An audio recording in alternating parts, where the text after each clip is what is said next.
Welcome everyone to another episode of Reimagining Cyber. Rob here, and today's guest is Bindu Sundaresan, Director of Cybersecurity Solutions at Level Blue, a joint venture by AT&T. Bindu has over 20 years of experience having led cyber risk engagements for Fortune 500 clients, from strategy to technology implementation to breach response. Prior to AT&T, Bindu was a senior manager with VeriSign and previously a senior consultant with KPMG. Welcome, Bindu. Very excited to have you on. Is there any additional information on your background you'd like to share with the audience? Thank you so much. And I'm so excited to be here. We're all good, ready to go. Excellent. You and I actually had an opportunity to meet, I think it was roughly a year ago, at a panel that we did up in the state of New York. And one of the key connection points is all around cyber resiliency, which actually, Bindu, I don't know if I shared this with you previously, but that was the foundational kind of theme that the podcast actually started off, was promoting and pushing out this need for us to kind of pivot our thinking from traditional cybersecurity into more of a resiliency mindset and approach, and better ends, honestly, aligning with business outcomes. And I know you're very much a strong proponent of that as well. So we wanted to come back to that topic. It's been a little bit of a while where we've had an episode that actually really kind of hones in and focuses on it again. So more of a, what have you seen? How are things evolving kind of conversation today? And so again, what better person to have on than yourself? So that being said, this shift that again happened several years ago has been pretty well adopted, I think, for most organizations, maybe some more of the traditional enterprise level, kind of more mature organizations in that pivot point. But let me just get your thoughts, kind of what's your take on what's happened over the past few years and getting more of that adoption, the buy-in, the conversations that you kind of have had in seeing this shift. And again, just that model overall, and people evolving finally to that point in time of realizing the value behind a cyber resiliency-based approach. I've started doing cybersecurity a little over 20 years ago. And traditionally, cybersecurity strategies were heavily focused on prevention, right? It's about building strong defenses, keeping the threat out. But then today, the reality of, the threat landscape that we are seeing today, and we all know it's not a cliche anymore. It's not a matter of if, it's about when an organization faces a cyber incident. That realization over the years has led to the adoption of cyber resilience as the focus, without, sort of only focusing on prevention and protection, but also spending some time and focus on the ability to recover. I think that sort of, gave birth to the idea of resilience, where you're going beyond just preventing attacks. It is really about ensuring the continuity in terms of, your operations, because at the end of the day, any organization, we are in it, obviously, to improve the bottom line, make the money, and continue to operate and provide the service. So how do you do all of that when an attack happens to you? How do you do that while minimizing the impact of that attack? So that approach of resilience comes with that background of first acknowledging that breaches can happen to any type of organization. So you not only need to be prepared to defend against those threats, but you have to simultaneously sustain business operations and recover swiftly. So in my experience with clients, when I work with organizations, the way they're anchoring their cyber programs today is definitely focused on that resilience-based approach, right? So that mindset shift at that leadership level, where they're thinking about cybersecurity not just as a technical issue, but a business problem that is affecting that entire organization. That change in perspective has, really helped with several key actions, I would say, in the resilience space. Like, I'll give you an example. Gone are the days where organizations are approaching BCP, which is the business continuity planning, and the disaster recovery as separate from cybersecurity. Today, all of that is integrated, and that's a big step towards resilience, right? One of the key elements that you just really hit upon, which I think is the most critical, is that connection point back to the business outcomes. One. Two, I think it's been adopted because of the type of verbiage that we're now using in discussing resiliency in general. I've actually evolved it from cyber to be more of like a digital resilience conversation because, right, the board, the C-suite, they understand operational resiliency. Mm-hmm. That language makes all the sense in the world. And so I think, again, when we came about and said, hey, let's start having these discussions, And it was really around COVID, let's be honest, right? That kind of people just start realizing, hey, we need to be much more resilient. And the similar context in our conversations aligned to an understanding at that board level of resiliency. And you also called out the mindset shift. And it truly, in some cases, especially for like the cyber or technology kind of aspect of an operation, is a major cultural shift. So maybe there's an example you can share of, a CISO that you've worked with in the past and kind of how you've helped them kind of see the value in aligning back to this approach around resilience as it relates to their maturation of their program. But also, I think most importantly, like as a CISO, pivoting from a technical oriented perspective to being much more business aligned and getting that credibility and that literally opportunity to have a seat at the table that we've always talked about the desire for. We talk about, hey, cybersecurity has to get a seat at the table, right? And finally, we do have that seat at the table.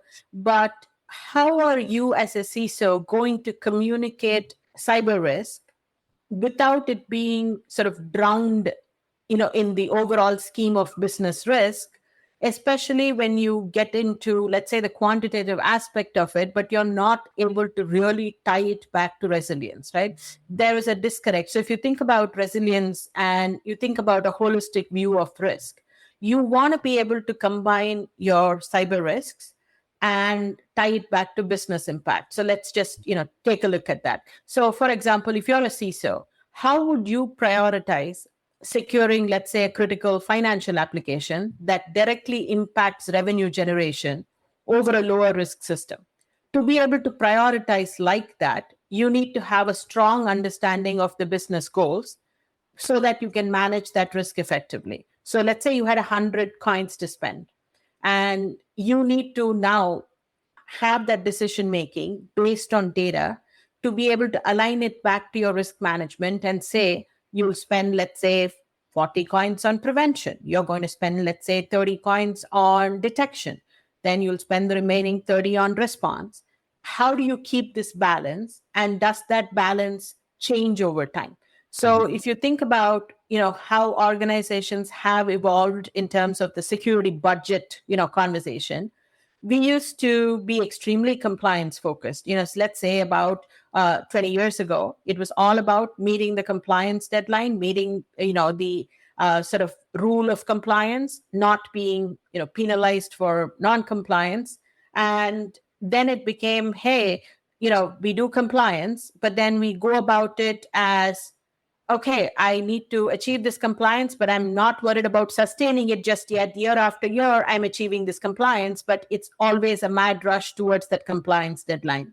We went about sort of securing that maturity and, going on that journey where we are not just being compliance driven. Now evolved into being risk driven.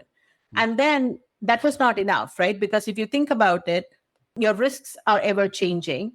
But if you don't have a robust resilience plan in place and you don't have, sort of your incident response aligned with your business continuity, does not align with your disaster recovery, and you brought up a good point about not just cyber resilience, digital resilience. The same conversation sort of extends towards digital trust, if you will, right? So the key outcome that you're enabling by cyber resilience is enhanced decision-making and being able to really have that digital trust as an outcome. That is something that is, not just a technology or a technical metric or measure, right? So it really aligns back to your business operations. So when you are as a CISO communicating, let's say, your cyber spend, your, different projects that you have in place, or when you get asked, what are you doing so that this ransomware attack does not happen to us? Or why did you end up, let's say, picking a specific product or a service? How do you answer all of those as a CISO if you don't tie it back to the resilience metric? If you're just going to talk about sort of mean time to detect, mean time to respond, number of phishing attempts prevented, really from a business audience, you're losing them, right? So if we asked for a seat at the table as the security team, and we said the CISO function is a C-level function that aligns itself well with the business outcomes, then I think it's key for us to use resilience, not just cyber resilience, digital resilience,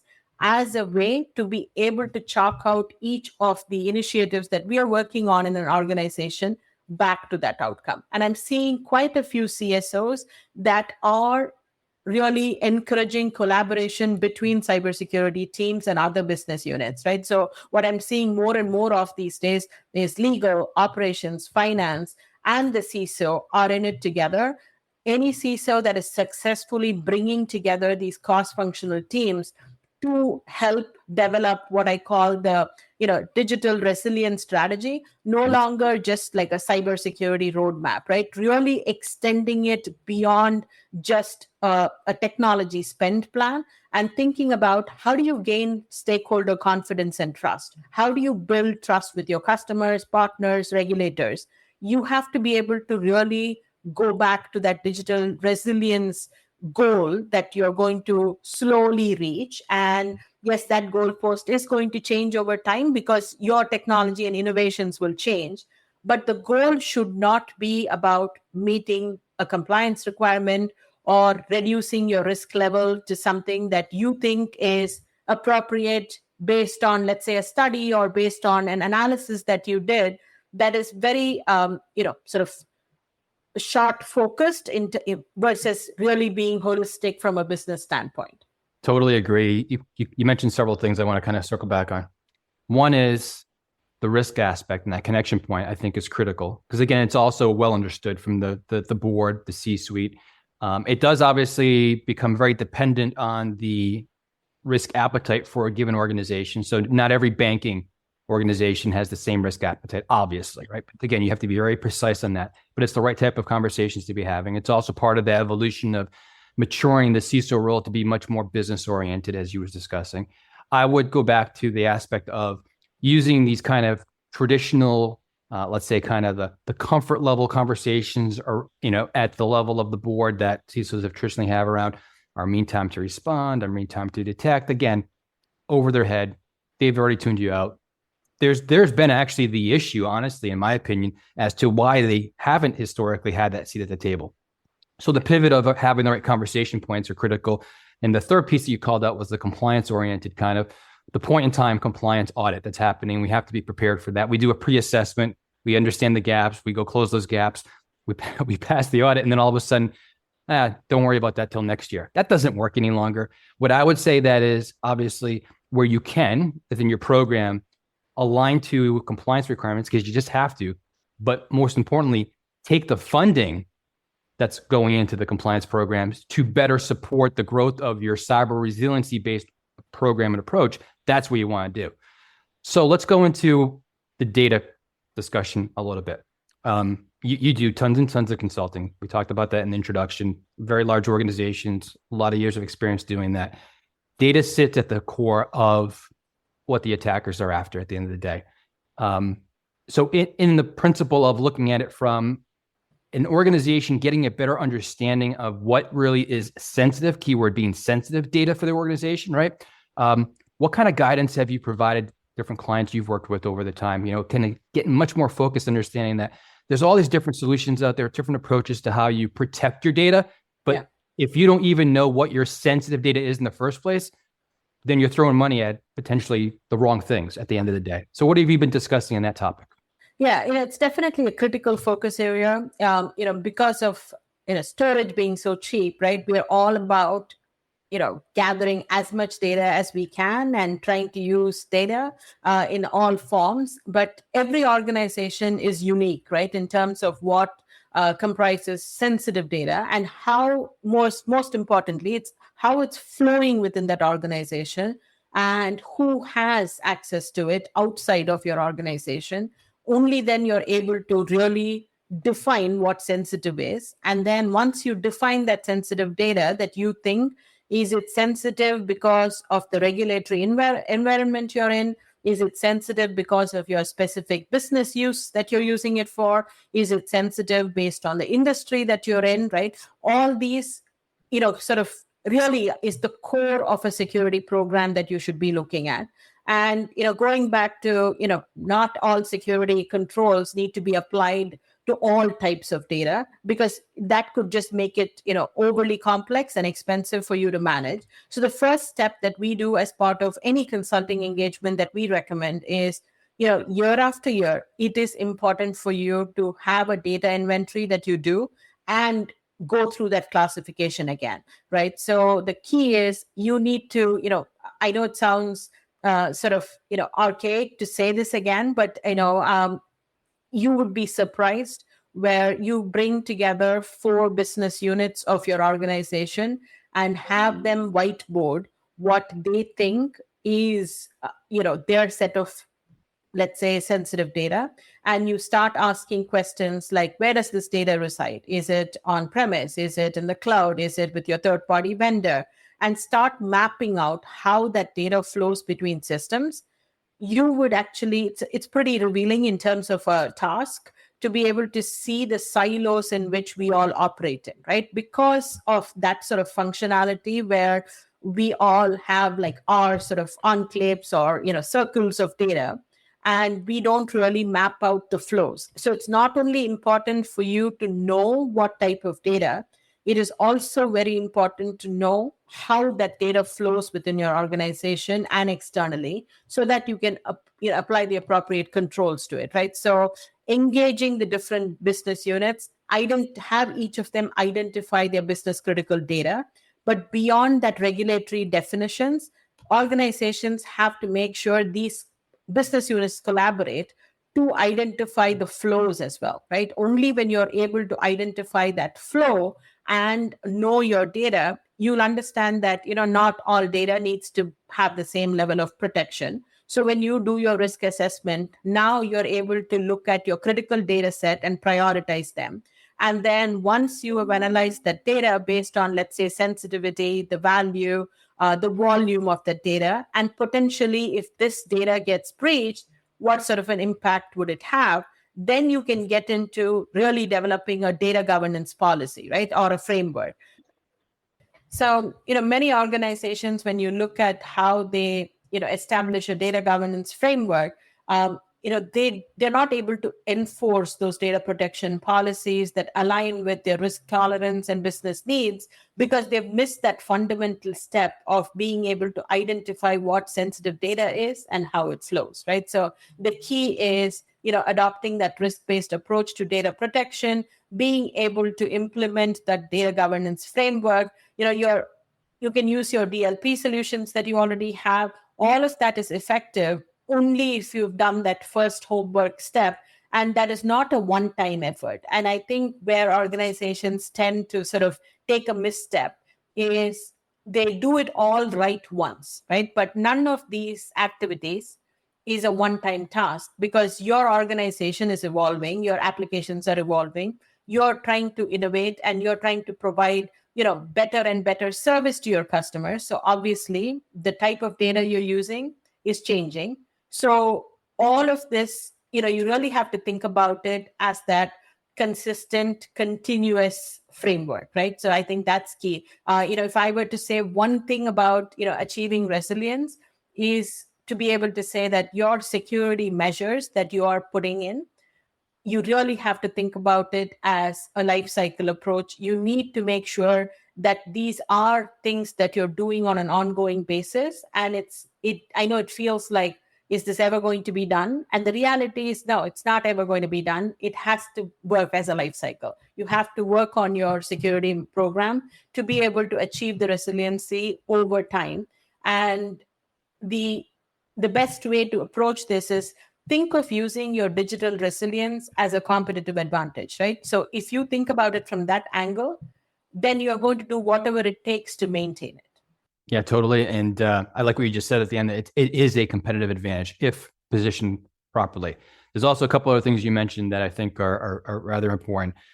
If you kind of connect back to just the aspect of how organizations have typically kind of gone after what they're supposed to protect for data. Again, they do have that major disconnection. And you discussed it in a way that I've always positioned very strongly, which is you have to meet with the specific stakeholders. Like, let's say it's an organization that has several lines of business. Each of those key stakeholders have an understanding of what the data is that's relevant for their particular, if it could be containing PII information, it may be intellectual property, whatever examples you listed off. But getting that initial buy-in, and I'm sure in your case, it's also providing guidance as to, let me give you examples of the type of data that you may be concerning yourself with. That kind of opens up their mind to realizing, oh, these are the different ones, and these are the right classifications of sensitivity for those data elements. But the key point is the continuous, because as you opened up in how you address the question is, we know data is consistently flowing in. There's a desire to leverage more and more data for different insights, to look for different opportunities to drive new revenue streams. So it's never going to slow down. And the risk of sensitive data being put into these different locations, on-premise, cloud environments, wherever, are always going to be there. So I think that was very, very important to call up as you did with continuous. Let's transition into the aspect as relates to kind of that second goal of resiliency, which is minimizing the impact, right? Because we know things are going to happen, as we said. But I'd love to hear from you an example of where you had an organization. We don't need to get into detail of who it was, what happened, but more about the realization that either from a type of incident that occurred or just the buy-in that they ended up getting an understanding of the value to actually put resiliency in place that helps them minimize the impact, that helps them continue to operate as best possible, while then they're moving to the kind of next phase of recovering as quickly as possible. So focus on that aspect of minimizing impact and buy-in that you receive from an organization, individual, whomever you engage with. Yeah. So, I'll tell you this, incident response plans, right? Mm-hmm. So, every organization has some form of it, right? So we all know that, but it's typically not always sort of focused on that two critical areas, right? So the first thing is, do you have a tiered recovery plan? Like when I talk about that, incidents are going to be at different levels. You might have a minor disruption to a full-scale breach, right? So these plans that you have should ensure that your most critical business functions are back up, but then you need to have a tiered recovery plan. So for example, does your customer service come first or your financial operations come first? Does your financial operations come first or does your supply chain management come first?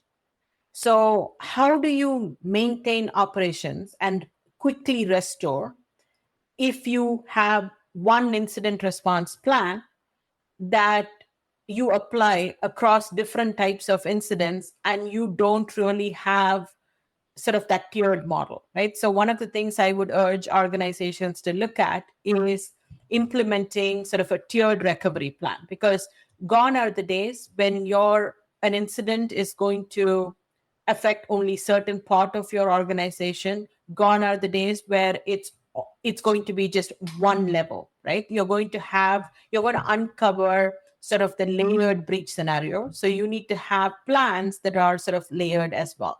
Then the other thing I would say is, we have seen organizations that keep repeating sort of their tabletop tests, and they'll do these, standard scenarios, right? Like check me for ransomware, check me for a phishing attack. And while that is great, right, you need to evolve those scenarios to something that is definitely more current and more nuanced, right? Like, for example, if you've, invested in OT, for example, if you have new medical devices, if you have, let's say, a different channel through which you're retailing, if you have a different payment mechanism, make sure that your incident response tabletop scenarios are reflecting how your business has changed, right? So one of the things that I often discuss is there is no point in us just rehearsing the same thing that we've rehearsed every 6 months and sort of having this feel good moment, right? Yeah, my, incident response plan is working, my BCP is working, my DR plans are working. Have you really pushed your tabletop scenarios to become more realistic? Have you really looked at, when you are, we all think about engaging stakeholders, have you really involved cross-functional teams, right? So one of the ways that you can minimize impact when sort of that crisis hits is you've really involved the cross-functional team. And I'm not talking just the IT team, not just the doers, right? You have to really involve IT, operations, legal, PR, executive leadership in these exercises. Right. And you have to think about what is minimum viable operations for your organization. That means you need to keep these 5 core functions running at a basic level during an incident. So, we work with a lot of clients to help them establish that, right? Because a knee-jerk reaction is every single thing is important, right? I need to be back up fully like how I was. While that is, a great goal at the end, it's not practical, right? You need to define what is minimum viable operations for your organization. What is your essential business function? Like, for example, if you're a financial service firm, you might prioritize basic transaction processing and customer communication, and make sure those are the top 2 functions that has to come first, right? If you do not identify what I call your MBO, what happens is you're not able to prioritize resource allocation and response efforts, then you will not be able to focus on getting those critical systems and data recovered first. And we really have to think about essential and non-essential services within our organization. And I would encourage every organization to think of this and be realistic about that goal, right? You cannot really set up a goal where you want everything back online immediately. And then you're also going to be looking at things like, hey, this organization lacks segmentation, right? There's no way you can come back up, right? So some of those fundamentals, you need to go back and take a look at it after you set this minimum viable operations and say, okay, so these are the 5 things I want back up immediately when there is an incident. And so that is dependent on, 1, 2, 3 factors. For example, availability of, let's say third-party support that you might need, availability of segmentation within your network so you can contain that incident. Do you actually know and have you rehearsed this so that you know what your ideal response time is, right? So these types of activities, while until an incident happens, does not feel critical as a concept. In reality, every organization that has planned this and rehearsed it and pushed, the objective is not for your tabletop exercise to go smoothly every time and you get a check.